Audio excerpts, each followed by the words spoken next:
Okay, so we're diving into the world of best stocks under $50 today. It's a phrase you see everywhere, especially online. Yeah, it's a popular one for sure. But is it really the right way to think about investing? Well, let's just say it's a starting point, but there's a lot more to uncover. Okay, so it's like we're at a stock market bargain bin, looking for those hidden gems. Kind of. But remember, a low price doesn't automatically equal a good deal. Right. Got to think beyond the sticker price. So where do we even begin? Like, how do we know if a stock is actually a good value? That's the million-dollar question, right? One way to think about it is like this. Would you rather buy a beat-up old bicycle for $50, knowing it might fall apart any minute, or invest $200 in a brand new one built to last? Hmm, I see where you're going with this.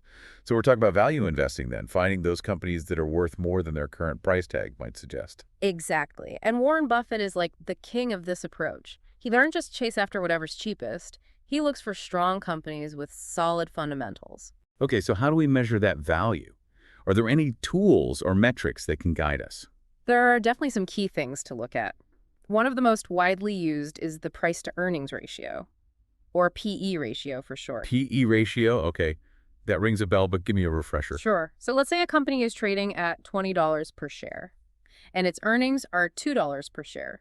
Its PE ratio would be 10, because 20 divided by 2 is 10. Meaning you're paying $10 for every $1 of the company's earnings. Precisely. So a lower PE ratio could mean we're getting a better deal? Potentially, but it's not always that straightforward. A low PE ratio could be a sign of an undervalued company, or it could indicate some underlying problems. That's why we don't rely on just one metric alone. Got it. It's like a financial puzzle. We need to look at all the pieces to get the full picture. Exactly. You need to consider things like debt levels, revenue growth, and the strength of their management team. Right. So instead of getting fixated on that under $50 list, maybe we should be thinking more about diversifying our investments. Now you're talking. Diversification is key to managing risk. Okay, so explain it to me like I'm a total beginner. Sure, it's like this. You wouldn't want to put all your eggs in one basket, right? Definitely not, especially if that basket takes a tumble. Exactly. The same goes for investing. Diversifying means spreading your money across different asset classes, like stocks, bonds, and even real estate. So it's about finding the right mix of investments, one that aligns with my risk tolerance. Exactly. And it's not just about different asset classes, but also different sectors within the stock market. So like technology stocks, healthcare stocks, energy stocks. You got it. By spreading your investments across different sectors, you're essentially cushioning your portfolio. So if one area takes a hit, the others can help balance things out. Exactly. It's all about managing risk. That reminds me, our research mentioned some interesting discussions happening online about this whole best stocks under $50 idea.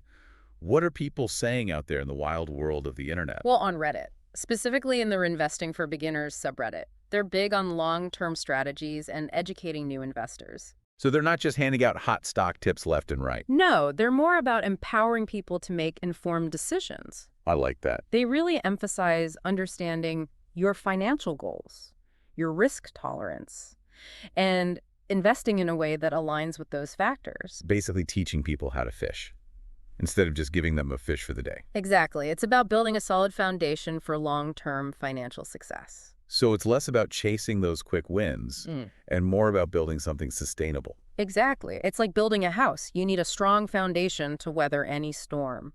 And that foundation starts with understanding your own risk tolerance, right? Absolutely. Speaking of which, our research mentioned BlackRock, the investment management giant. Right, BlackRock. They seem to be pretty big on this whole risk tolerance thing, too. No, absolutely. They get it. They understand that everyone has a different comfort level when it comes to risk. Yeah, it's not one size fits all. Exactly. And they offer tools and guidance to help investors build portfolios that match their individual risk appetite. So it's kind of like choosing the right hiking trail for your experience level. Some people crave those challenging climbs, while others prefer a more leisurely stroll in the woods. I like that analogy. It's about finding the path that aligns with your goals and comfort zone. Speaking of different paths, our research took an interesting turn. We went from this deep dive on value investing and diversification to suddenly highlighting promising stocks under $50, even naming specific companies. Right. I see how that could seem a little contradictory. It did, So how does that fit into everything we've been talking about? Well, it's not about ignoring those potentially interesting stocks under $50. It's about applying those same principles of value investing, even when a stock seems cheap. So we still need to do our homework. Absolutely. A low price tag shouldn't be the only reason you buy a stock. Got it. So let's put on our detective hats and investigate a few examples. The research mentioned NextGen Energy, a uranium company trading for around $6.91. Next Gen Energy. Interesting case. That's practically pocket change. Should I be stocking up? Well, hold on a second.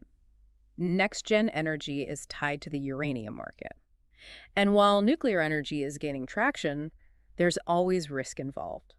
So even though it's a relatively cheap stock, I need to think about the bigger picture. Exactly. You got it. Okay, that makes sense. What about Uber? The research also mentioned them as a potential stock under $50. Uber is interesting because they're such a household name, but their stock price has been a bit all over the place. Yeah, it's been a bit of a roller coaster ride. Exactly. And that's a good reminder that past performance doesn't guarantee future results. So even though their stock might seem cheap right now, there's no guarantee it will skyrocket. Exactly. There are a lot of factors that can influence a company's future performance. Like what's happening in the overall economy, or whether a company can keep up with competition. Exactly. It's about looking at the whole picture. So it's like we're learning to be stock detectives, looking for clues beyond that initial price tag. I like that analogy. It's about being an informed investor. And that's a skill that can benefit us in all areas of life, right? Absolutely. It's about thinking critically, evaluating information, and making smart decisions. No matter what we're interested in. Exactly. This has been such an eye-opening conversation. We started off looking for best stocks under $50, and we ended up uncovering a whole world of investment wisdom. It's amazing what you can learn when you start asking the right questions. Right.